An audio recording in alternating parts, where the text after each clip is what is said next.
안녕하세요. 수도권에서 입시학원을 운영하는 40대 여자입니다. 가진 것 하나 없이 여기까지 오려고 쉬지 않고 일만 했습니다.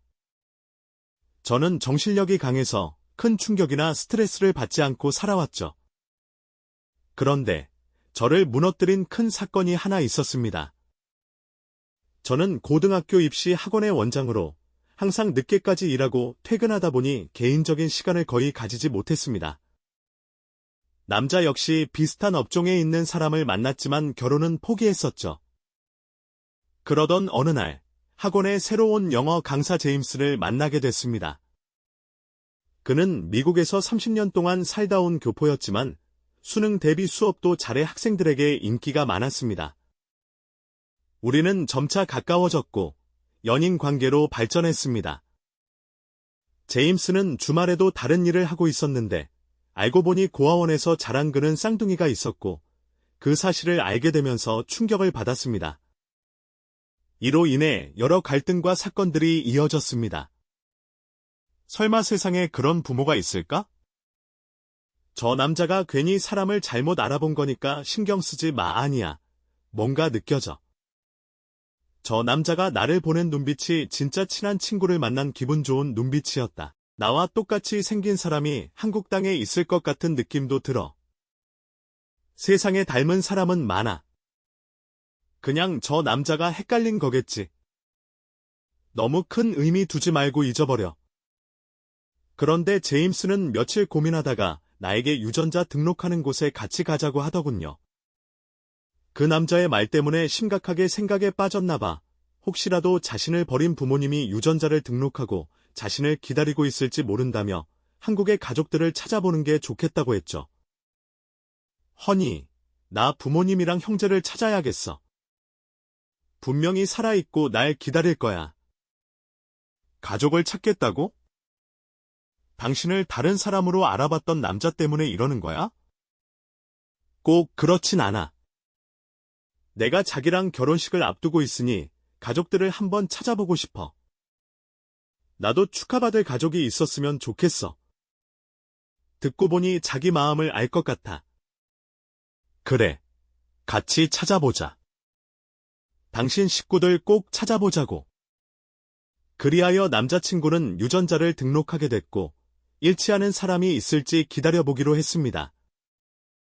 며칠 만에 찾아지는 게 아니니 특별한 연락은 오지 않았어요. 그는 답답했는지 다른 방법으로 가족을 찾아보자고 하더군요. 내가 어릴 때 고아원에서 자랐다고 했잖아. 그 전남에 있는 작은 곳이었는데 거기를 찾아가서 알아보고 싶어 고아원에 직접 찾아가겠다고? 어디인지 확실하게 기억이 나. 그건 아닌데 몇 군데 추측이 나. 그중 하나가 내가 자란 곳일 테니 나에 대해 알아봐야겠어. 누가 날 데리고 고아원에 갔는지 말이야. 기록을 찾으면 가족도 찾을 수 있겠지. 당신 절실하구나. 그래, 다녀오자. 같이 가보자 아니야. 주말에 가보기로 했어. 자기는 수능 대비 수업을 해야 하니까 나 혼자 다녀올게. 자기 과외하잖아. 하루 정도는 뺄 수 있어. 아무튼 혼자 다녀올게 걱정되는데. 알겠어. 조심해서 다녀와. 며칠 뒤 주말에 고아원에 다녀왔습니다. 하지만 뭔가 알아내진 못했는지 표정이 밝지 않더군요. 고아원 여러 군데 가봤는데 나에 대한 기록은 아무데도 없었어. 내가 나온 고아원이 다른 지역인가 봐. 분명히 전남 어디라고 했잖아. 기억이 왜곡된 모양이야. 기대가 컸는데 아무것도 얻지 못했네? 자기야, 신경 쓰이게 해 미안해. 아니야. 미안하긴. 자기야, 우리 같이 계속 찾아보자. 당신이 절실하게 찾고 싶어 하니 나도 꼭 찾고 싶어. 고마워. 그럼 우리 결혼식을 좀 늦추는 게 어떨까? 가족을 찾고 나서 결혼하는 게 좋을 것 같아. 아니, 가족 찾는 게 중요하긴 한데 못 찾으면 영영 결혼 못하는 거야. 에이, 그건 아니지. 하여간 다 해보고 나서 결혼하자. 오래 걸리진 않을 거야. 혹시 저와 결혼을 하기 싫어서 이러는 건가 싶은 작은 의심을 해봤는데 그건 아니더라고요.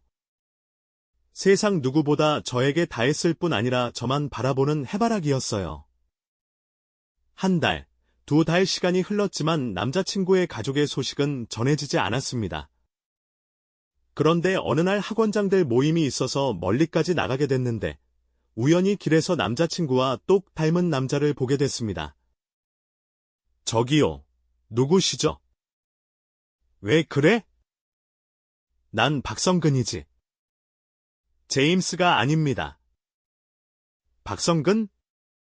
그때도 길에서 본 남자가 그렇게 말했는데. 아, 그럼 진짜로 제임스가 아닌 거예요? 이 아줌마가 뭘 잘못 먹었나? 아줌마, 이상한 소리 하지 말고 갈 길 가세요. 아, 진짜 똑같이 생겼네? 믿을 수 없어. 똑같이 생기다니. 저기 아주머니, 저 아세요? 저 지금 아내랑 외출하는 길인데 그쪽이 이상하게 말을 거니 민망하고 당황스럽네요. 부인이시라면? 어릴 적 입양되었어요? 지금 한국에 있는 가족들을 찾으려고 노력하고 있는 중이죠? 그게 저희랑 무슨 상관이죠? 아주머니, 저흰 잃어버린 가족이 없습니다. 남자친구와 똑같이 생긴 남자는 인상을 찌푸리며 지나치려고 했습니다. 그래서 두 손으로 막으며 제 말을 끝까지 들어달라고 했죠. 죄송하지만 제 남자친구랑 그쪽이 똑같이 생겼어요. 쌍둥이가 아니고서 이렇게 닮을 수가 없어요. 나 참, 별 이상한 일을 다 당하네. 이봐요, 아줌마, 전 외아들입니다. 쌍둥이가 아니라고요. 제 남친을 한번 만나보시면 생각이 달라질 겁니다. 진짜 소름 돋도록 똑같이 생겼다니까요. 제가 눈을 부릅뜨고 사정을 전달하니 남자의 아내가 말문을 열더군요. 이봐요. 저희 시댁은 부잣집이고 고아원에 자식을 버릴 만큼 힘들지도 않다고요. 그럼 잃어버린 자식일 수도 있잖아요. 저기, 남성분 성함이 어떻게 되시죠? 내 남편 이름을 아주머니가 알아서 뭐 하려고요? 이 아줌마 웃기는 여자네. 발정난 미치광이나 정신 나간 여자네. 저리 꺼져요. 제가 두 팔로 막으며 제 남자친구 사진을 보여주려는데 생각해보니 남자친구의 사진을 한 번도 찍은 적이 없었습니다. 그이가 사진 찍는 걸 끔찍하게 싫어했거든요. 그래서 결국 증명하지 못하고 쌍둥이로 보이는 남자를 놓치고 말았답니다. 거기서 포기하지 않고 남자 뒤를 따라 어디로 가는지 확인했습니다. 어느 고급 주택에 들어가는 걸 보고 집 주소를 외워두고 나중에 남자친구와 같이 찾아오기로 마음먹었죠. 저는 이 사실을 전하려고 그에게 전화를 했는데 연락이 되지 않았어요. 학원에 출근하고 저녁 시간이 되고 나서야 남자친구를 만나게 되어 쌍둥이 형제를 찾은 것 같다고 말해줬습니다. 자기랑 완전히 똑같이 생긴 남자를 봤어. 아, 진짜 똑같이 생겼더라. 이거 운명인 것 같아. 우연히 내가 그 남자를 만나게 된 건 분명히 당신의 가족을 찾게 된 계기가 된 거라고. 정말이야? 그 집이 어디 있는데? 주소 좀 알려줘. 응, 나랑 같이 가보자. 주소지를 적어주고 이틀 뒤에 같이 가보려고 했는데 다른 사람에게서 그 일을 찾는 연락이 왔습니다. 허니, 그 부산에 있는 고아원에서 연락이 왔어. 내가 여기저기 연락을 했더니 내가 누군지 알 것 같다고 해. 고아원 원장한테 연락이었나 봐야겠어. 내 부모의 신상도 알 것 같다더라. 지금 거기에 가는 게 문제야. 아니야. 당신이 쌍둥이를 찾았다니 정말 놀랍네요. 완전히 똑같이 생겼다고요? 이름도 그때 그 남자가 말했던 것처럼 박성근이라고 했다고요?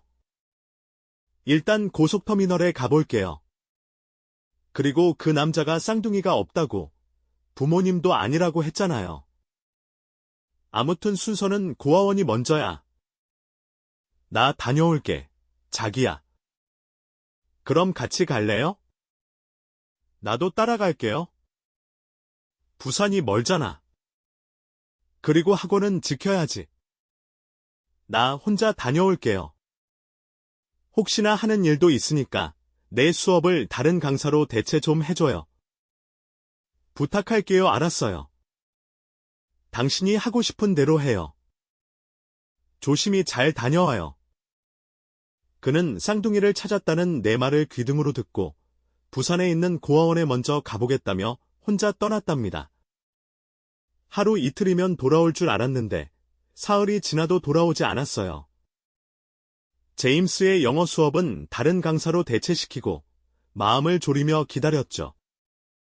연락도 되지 않아서 걱정이 많이 됐답니다. 나흘 만에 그에게 카톡으로 가족을 찾느라 바쁘다는 연락이 왔는데 여전히 통화는 되지 않았습니다. 조금 이상하다고 생각하던 참에 지난번에 길에서 만났던 남자를 다시 만났어요. 제임스에게 성근이 부른 친구였죠. 저기요, 이봐요. 저 기억하시죠? 제임스 킴이 친구라고 했었잖아요. 아, 그때 그 성근이 닮은 분의 애인 분이시군요. 네, 기억나요. 저랑 잠시 이야기 좀 하면 안 될까요? 혹시 성근이 대한 건가요? 네, 그쪽 친구 박성근이라는 사람, 제 애인이랑 많이 닮았나요? 그때 제가 동일 인물로 착각했어요. 완전히 박성근이라니까요? 그런데 말투나 분위기는 좀 달랐어요. 내가 보기엔 그 자식이 바람 피우다 걸려서 일부러 목소리를 깔고 모른 척하는 게 아닐까 싶습니다. 바람이요? 아니에요. 제임스는 미국에서 살다 온 사람이고 미혼이에요. 그렇다면 답은 두 가지겠군요. 성근이가 거짓말을 했거나 진짜 닮은 사람이거나. 정답은 저도 모르죠. 제임스가 연락이 되지 않고 박성근이라는 사람을 두 눈으로 보고 똑같이 생긴 걸 알았으니 제 의심은 눈덩이처럼 커졌습니다. 그래서 결국 쌍둥이 남자의 집 앞을 찾아갔습니다. 그의 얼굴을 보고 대화를 하면 제임스가 맞는지 아닌지 알 수 있을 것 같아 무턱대고 찾아갔습니다. 으리으리한 주택 앞에서 한참을 서성이고 있는데 곧 집 안에서 쌍둥이 남자와 아내, 그리고 부모로 보이는 노부부가 보였답니다. 저는 헐레벌떡 뛰어가며 두 손을 들고 잠시 멈추라고 소리쳤어요. 저기요, 다들 잠시만 주목해주세요. 제가 할 말이 있습니다. 뭐야, 저 여자? 그때 그 여자잖아. 이봐요, 내 남편은 쌍둥이가 아니라고요. 당신 스토커야. 왜 남의 집까지 찾아와서 난리를 피워요? 잠깐만요. 이 남자 제 남자친구와 똑같이 생겼어요. 제 애인은 지금 연락이 안 돼서 뭔가 이상한 것 같아서요. 박성근 씨 부모님, 혹시 두 분이 아들 하나를 잃어버리지 않으셨나요? 노부부에게 직접적으로 질문했는데 아니라는 대답이 돌아왔습니다. 지난번에 들었는데 이보세요. 우린 아들이 하나입니다. 진짜로요? 제임스 킴을 모르세요? 10살 때 미국으로 입양된 사람이에요. 글쎄요, 우리 아들은 박성근이라니까요. 이 여자 정신이 나가도 단단히 나간 모양이네. 경찰 신고 전에 당장 떠나세요. 그 순간 쌍둥이 남자의 손등이 눈에 띄었습니다. 제 남자친구와 똑같은 화상 흉터가 있었습니다. 잠깐, 이 흉터 어디서 생긴 거죠? 내 남자친구한테 똑같은 흉터가 있는데 또 목 뒤에 점까지 똑같은데요. 잠깐, 혹시 당신 제임스? 아니야? 나랑 결혼 날짜 받아둔 제임스. 당신 맞지? 부산에 내려간다고 학원 수업을 다른 강사랑 대체해 달라더니 날 버리려고 한 짓이구나. 이제야 이해가 되네. 나랑 놀 만큼 놀았으니 다시 가정으로 돌아가겠다는 거 아니야. 아이, 도대체 왜 이러세요? 난 당신을 모른다고요. 쌍둥이도 아니고 영어 강사도 아니라고요. 눈깔 흔들리는 거 봐라. 너 맞지? 제임스 킴, 교포. 아, 거짓말하고 날 가지고 놀았구나. 맞지? 그제야 상황 판단이 되더군요. 제임스는 애초에 쌍둥이가 아니라 연기를 하며 저와 바람을 피운 것이었죠. 얼마 전 길에서 친구가 아는 척을 하니 그걸 덮으려고 쌍둥이가 있을지도 모른다는 소리를 했고, 가족 찾으러 다닌다며 연락이 두절되는 것은 저를 피해 진짜 일상을 보내려고 한 거짓말이었고, 결혼을 미루면서 저를 버리려고 했던 게 확실해 보였습니다. 나쁜 자식, 유부남이 연기를 한 거였어. 모두 다 거짓말이었어. 나쁜 놈아, 나한테 접근해서 온갖 거짓말로 사람 마음 가져가 놓고 날 버리려고 말 같지 않은 쇼를 벌이다니. 이보세요. 난 제임스가 아니에요. 그리고 난 영어를 한마디도 못해요. 제임스 킴이라면 영어를 유창하게 해야 하는 거 아니에요? 이 여자 진짜 이상하네. 여보, 뭐라 말 좀 해봐. 맞아요. 내 남편은 영어도 못하고 내성적이라 강사 같은 일은 절대로 할 사람이 아니에요. 게다가 멀쩡한 회사에 다닌다고요. 아줌마가 사람을 잘못 봤어요. 그만 귀찮게 하고 돌아가세요. 아니야, 이 개자식이 나한테 사기를 쳤어. 넌 분명히 나랑 결혼하겠다는 제임스 킴이 맞아. 내 학원에서 영어 수업을 담당한 그놈이 확실하다고. 아니라고 몇 번을 말해야 합니까? 난 얼마 전까지 지방 출장 가서 서울에 없었다고요. 열심히 일하고 집에 돌아왔는데 아줌마가 갑자기 나타나서 나더러 제임스 킴이라면서 사람 골치 아프게 하는 이유를 모르겠다고요. 나랑 닮은 사람을 만난 건 대충 알겠는데 그 남자가 저라고 우기는 거 정말 역겨워요. 왜 나를 형편없고 더러운 불륜남으로 만들려고 이러세요? 너, 지갑 봐봐. 여권 있지? 당신 핸드폰 2대지. 빨리 실토해. 날 가지고 논 제임스 킴이 맞다고 말하라고. 저는 흥분을 가라앉히지 못하고 그에게 귀싸대기를 갈겨줬습니다. 그러자 온 식구들이 저에게 달려들며 머리와 옷을 잡고 밀어냈습니다. 거기서 분이 가라앉지 않은 저는 제임스 킴의 식구들 모두를 개박살 내줬어요. 이 사람들이 날 신으로 봤을 거예요. 이 개자식이 날 가지고 놀았다. 이 모든 것이 거짓말이었다는 걸 밝혀낼 거예요. 노부부와 제임스의 아내를 밀쳐버리고 제임스의 머리를 쳤습니다. 제대로 한 방이 들어가자 그놈이 쓰러졌고 입에 거품을 물며 고통스러워했죠.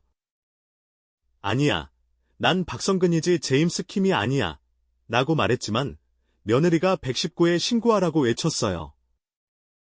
하지만 제임스는 연기가 아니라 정말 기절한 것이었고 그의 아내는 깨우려 했지만 아무런 반응이 없었죠. 제가 흥분해서 그를 병원까지 보냈고 제임스의 가족들은 저를 경찰에 신고하겠다고 위협했습니다. 이건 오해야. 그놈은 사기꾼이야. 나랑 결혼하겠다고 약속했던 남자야 라고 변명했지만 경찰은 조사를 시작했습니다. 결국 핸드폰 조회 결과 제임스와 박성근이 동일 인물임이 밝혀졌고 저는 억울한 여자가 아니라는 것이 드러났습니다. 병원에 돌아갔더니 그놈은 여전히 잠들어 있었어요. 제가 그놈의 아내에게 진실을 말하자 그녀는 믿지 않고 저를 스토커라고 몰아세웠습니다. 서로 감정이 격해져 주먹다짐까지 벌어졌고 결국 형사들이 우리를 말려야 했습니다. 그러자 마침내 제임스가 깨어나 저를 허니라고 부르며 상황을 전혀 이해하지 못하는 모습이 기가 막혔습니다. 뭐? 허니, 이 미친 남자야. 당신 지금 장난해? 에이, 허니, 왜 그러는데?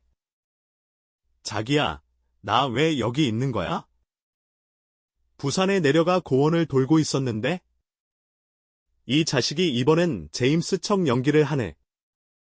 네가 부산에 간 적도 없거든. 그래. 컷. 연기해라. 그래야 놈의 죄를 모든 사람들이 알 테니까. 님, 무슨 말 하는 거야? 이 여자 누구고? 늙은 아줌마랑 아저씨 누구야? 처음 보는 사람들인데 날 알아요. 근 기마모에게 그런 말. 모른 척하라가 입을 열었습니다. 당신 뭐야? 진짜 제임스 킴이야? 거짓말하고 바람 피운 거야? 어떻게 대놓고 모른 척을 아주 생쇼를 하고 자빠져 있구나. 헤이, 누구세요? 누군데 나더러 당신이라고 하는 거예요? 이 인간이 뭘 잘못 먹었나? 나를 모른 척해? 어머님, 아버님, 이 인간 진짜로 바람 피웠나 봐요. 마누라가 혀를 내둘렀습니다. 제임스 킴이 다시 되묻더군요. 엄마, 아빠라고. 날 버린 두 사람을 이제야 만나게 된 거야? 날 왜 고아원에 버렸어요? 두 사람을 찾으려고 유전자 등록도 하고 고아원을 돌아다녔다고. 얘가 왜 이러는 거야? 성근아, 우리가 너 언제 버렸다는 거냐? 40년을 같이 지내왔는데 도대체 무슨 말을 하는 거야? 뭐라고요? 왓? 이게 다 무슨 일이야? 일함이라는 거야? 내 부모가 맡긴 한 거야?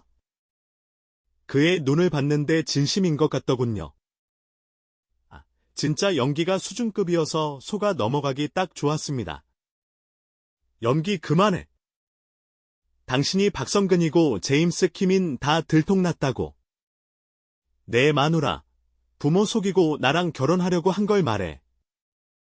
아, 유진아, 허니, 도대체 무슨 말을 하는 거야? 내 마누라라고? 그리고 부모님? 노노, 난 세 사람 모두 몰라. 내가 아는 사람은 유진, 너밖에 없다고. 한국에 내가 의지할 사람은 당신뿐이야. 이 사람들은 진짜 모른단 말이야. 이놈이 제임스 킴으로 돌아와 박성근이 아닌 척 연기를 하자 그놈 마누라가 속이 뒤집혔는지 그 자리에서 그놈을 돼지에 패기 시작했습니다. 아이, 아줌마, 누구신데 날 때려요? 그만하세요. 허니, 이 아줌마 좀 말려줘. 난 진짜 모르는 사람이야. 이 개자식아. 내가 15년을 함께 산 마누라야. 바람 피운 것도 모자라 상간녀 앞에서 날 모르는 여자 취급을 해? 내 딸들한테 부끄럽지도 않냐? 너 오늘 되져. 나랑 같이 되져버리자고. 아줌마, 내가 왜 당신 남편이에요? 진짜 당신 몰라요? 처음 본다고요. 허니, 이 여자 좀 말려봐. 다들 정신이 어떻게 된 것 같아. 마누라는 그놈을 진짜로 잡아먹을 듯이 개패듯이 했습니다. 그러다 너무 세게 맞아서 침상에서 떨어져 버렸습니다.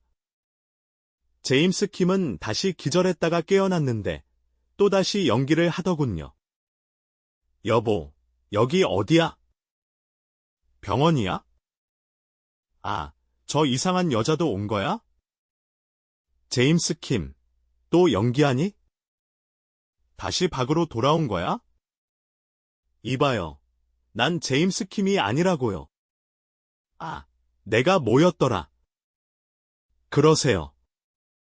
여보, 이 여자 경찰서에 신고해버려. 방금 전 나한테 헌이라고 실컷 떠들어야 되고 또 연기하는 거야? 정말 기가 막히고 어이가 없다. 이런 개같은 놈이랑 사귀었다는 게 내 인생의 큰 오점이야. 너 가만 안 둬. 공갈 사기죄로 감옥에 쳐 넣을 거야. 이봐요. 공갈 사기. 도대체 저한테 왜 이러세요? 내가 언제 그런 짓을 했다는 겁니까? 여보, 아버지, 엄마, 형사님들, 저 여자 좀 끌어내주세요. 머리가 너무 혼잡해. 이번엔 제가 작살내 주려고 하는데 형사들이 말렸습니다. 그 사이 의사 선생님이 왔고 그놈의 상태가 심상치 않다고 말했답니다. 박성근 씨가 아무래도 해리성 정체감 장애가 있는 것으로 판단됩니다. 그게 뭐냐고 물었습니다. 의사 선생님, 그게 뭡니까? 해리성 뭐야? 해리성 정체감 장애요? 쉽게 말해 이중 인격이라는 말입니다. 박성근 씨는 인격이 하나가 아니라 두 개인 것 같습니다. 더 자세한 건 검사를 받아봐야 알 것 같습니다. 모두 물러나 주세요. 이중 인격. 그거 쏙 다르고 것 다른 놈들한테 하는 말 아니에요? 대부분 사람들이 그렇게 알고들 있죠? 근데 박성근 씨는 진짜로 제임스 킴이라는 인격체가 머릿속에 있는 것 같습니다. 저도 의사생활 20년 만에 진짜 이중 인격자는 처음 봅니다. 마인드 스캔 검사를 해볼 테니 다들 비켜주세요. 마인드 스캔은 치매 환자나 우울증 환자, 그리고 정신적으로 문제가 있는 사람들이 받는 검사라고 하더군요. RHD, 주의력, 기억력을 판단할 수 있다고 했죠. 그리고 의사의 질문으로 뇌파 변동이 일어나는 걸 확인하는 장비가 있었습니다. 환자가 말하는 것이 진짜인지 가짜인지도 알 수 있다고 했죠. 아무튼 그놈은 정신과 전문의가 데려갔고 저와 그놈 식구들은 진료실에 따라 들어가 숨죽이며 구경했습니다. 의사가 곧 제임스 킴의 머리에 뭔가를 붙이더니 검사를 했는데 모든 것이 비정상으로 나왔어요. 분별력, 주의력, 기억력도 문제가 심각하다고 했죠. 그리고 의사의 질문에 뇌파가 변동하는 장비를 머리에 붙여 질문이 시작되었습니다. 그는 오락가락하더니 제임스 킴의 인격으로 돌아왔습니다. 당신은 박성근 씨입니까? 제임스 킴입니다. 제임스 킴이 뇌파는 정상이었습니다. 진실 반응이었죠. 그럼 미국에서 입양되어 30년을 살다가 한국에 오신 게 맞습니까? 네. 아까도 말했지만 미국에서 오래 살았어요. 그러니까 영어학원에서 밥 벌어 먹게 됐죠. 박성근 씨를 아십니까? 아니요. 이번에도 진실 반응이었습니다. 박성근 가족들은 입을 틀어막고 경악했습니다. 제임스 킴, 저기 앉아있는 분들 중 결혼했거나 결혼할 여자가 누굽니까? 저기 예쁘게 생긴 유진이요. 학원을 운영하는 원장이자 제 우린 곧 결혼할 겁니다. 아, 축하드립니다. 그럼 영어로 자기소개를 해보실 수 있을까요? 영어 실력이 궁금해서요. 그러자 그는 유창한 영어 실력을 보였습니다. 그의 마누라는 또다시 놀라서 온몸을 바들바들 떨었어요. 이럴 리가. 내 남편은 영어 한마디도 못하는 사람인데 어떻게 저럴 수가 있지? 저는 그 여자와의 전쟁은 이미 끝이 났고 이를 때문에 위로의 말을 전했습니다. 나 역시 충격이에요.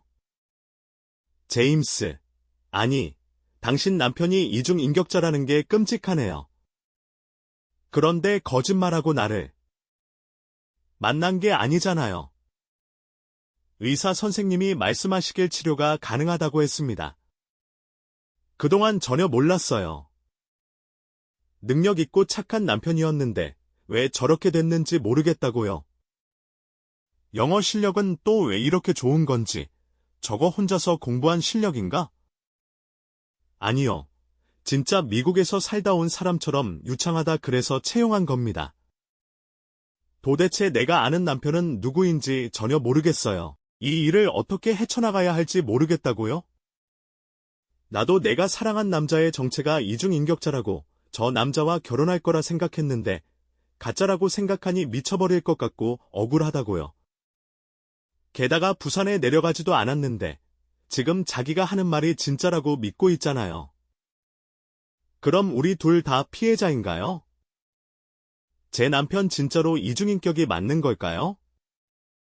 박성근이면서 제임스 킴인실, 거짓말인지 아직도 모르겠네. 의사 선생님이 거의 확실하다고 하잖아요. 그리고 우리가 보는 대로 제정신이 아닌 걸로 보이고요. 아무튼 지금은 다들 복잡하니 잘잘못은 나중에 따지도록 해요. 저는 그 여자를 위로하면서 제임스가 검사받는 걸 모두 다 봤습니다. 의사 선생님은 보호자들을 따로 불렀는데 저도 그 자리에 있었습니다. 가족분들께 드릴 말씀이 있습니다. 박성근 씨는 정신병원으로 옮겨질 겁니다. 입원 치료를 받게 될 거예요. 걱정이 심하겠지만 치료가 되는 대로 퇴원할 거예요.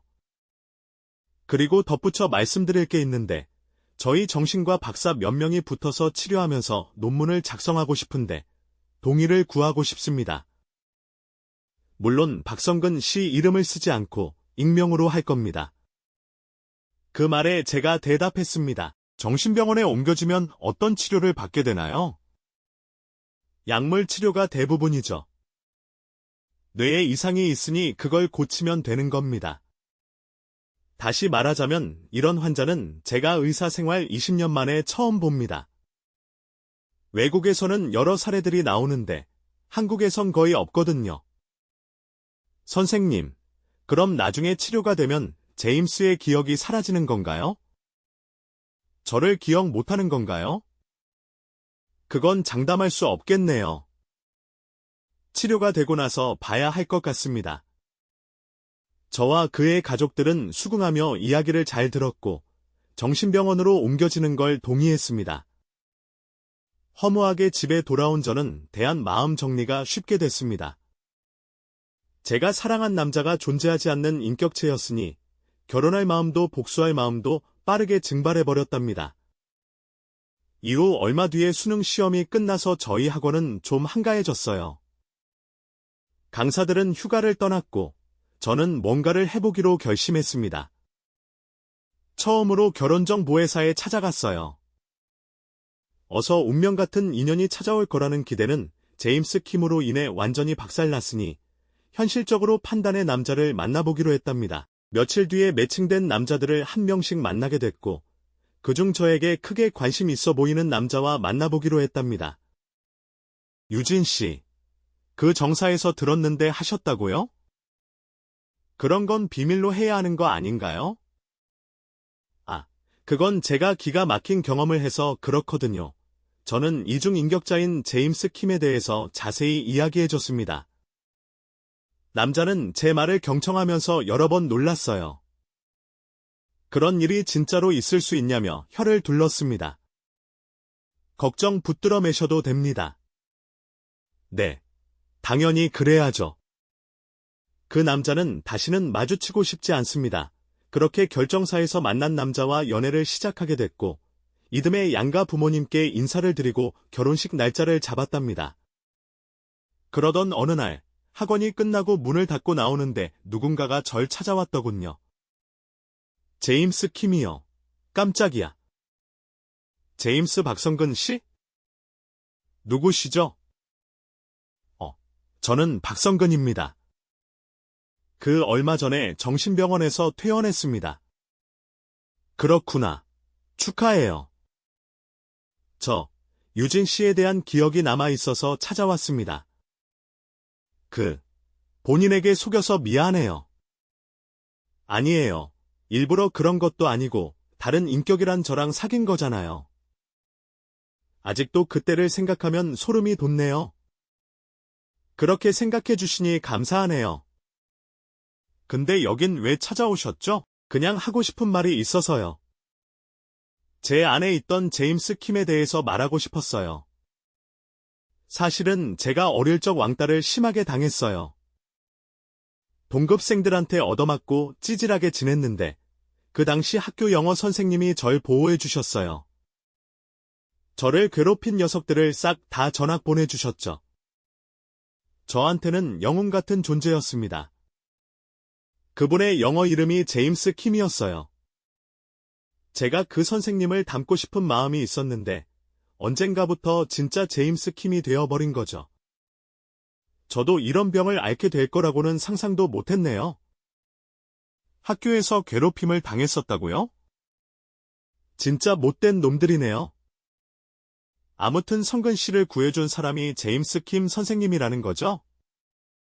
이제 좀 이해가 되네요. 근데 한 가지 궁금한 게 있어요. 영어 실력은 어떻게 된 거죠? 유한님 발음과 어휘력을 어떻게 하신 거예요? 그건 저도 치료를 받으면서 알게 됐는데, 제임스 킴의 인격이 생긴 이후에 공부를 했답니다. 이게 정상적인 사고로 공부한 것이 아니라 완전히 그 인물에 빠져버려서 완벽하게 따라하게 된 거죠. 아, 복잡하네요. 네, 너무 복잡해요. 그리고 저랑 사귀던 건 다 기억하시는 건가요? 그때 마음은 진심이 아니었겠죠. 죄송하게도 그건 제가 아니었어요. 제임스 킴이 사랑한 거죠. 유진 씨한테 사과드리려고 온 이유가 바로 그것 때문이에요. 괜히 저 때문에 마음의 상처를 받으셨을까봐 걱정이 큽니다. 됐어요. 박성근 씨가 환자라서 납득하고 금세 잊어버렸어요. 그리고 저 다음 달에 시집 가요. 잘 됐네요. 혹시라도 저 때문에 멘탈이 깨져서 마음고생하면 어쩌나 걱정이었는데 분과 결제했다니 진짜 다행이에요. 축하해요. 유진 씨, 네. 축하 고마워요. 실례가 안 된다면 제가 결혼식에 가서 축하를 드려도 될까요? 어머, 미쳤어요? 아무리 그래도 과거에 나랑 사귀던 남자잖아요. 아, 그런가요? 생각해보니 맞는 말씀 같네요. 아무튼 축하드립니다. 그래요. 고맙습니다. 성근 씨는 가정으로 돌아가서 잘 지내는 거죠. 아내가 좀 힘들어하는데 곧 괜찮아지겠죠 뭐. 딸들도 대충 상황을 아는 것 같은데 지내는데 아무 문제 없어요. 다행이네요. 그럼 앞으로 박성근 씨 잘 지내세요. 그리고 다시는 찾아오지 마세요. 저한테 성근 씨나 기괴하고 엽기적인 경험이었으면 좋겠어요? 제 말뜻 이해하시죠? 네. 그럼요. 전 마지막으로 사과하러 온 겁니다. 유진 씨, 미안합니다. 그리고 행복하세요. 저, 다시 한번 물을게요. 진짜 이중 인격이 맞는 거예요? 그때 거짓 연기를 한 게 아닌 거죠? 네, 진짜예요. 신분까지 속이면서 바람을 피우는 그런 놈 아닙니다. 그래요. 뭐 확실하게 들었으니 그만 가보세요. 네, 그럼 잘 지내세요. 유진 씨. 그는 저에게 고개를 숙여 사과와 축하를 해주고 유유히 사라졌습니다. 한 달 뒤에 저는 남편과 무사히 결혼식을 올렸고 학원 근처의 아파트에 신혼집으로 들어가게 됐습니다. 40 넘은 저희 부부는 아이를 조금이라도 빨리 가지려고 열심히 노력하는 중이랍니다.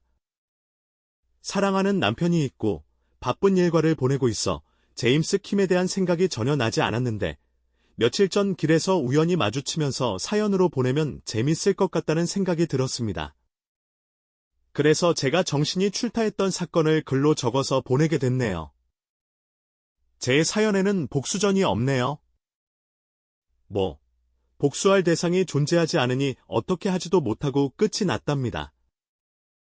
세상에는 참으로 별난 사람이 많은데 저만큼 별난 사건을 겪은 사람이 또 계실까요? 흥미로운 제 사연은 여기서 끝내겠습니다. 모두 재밌고 즐거운 하루가 되시길 바랍니다. 안녕히.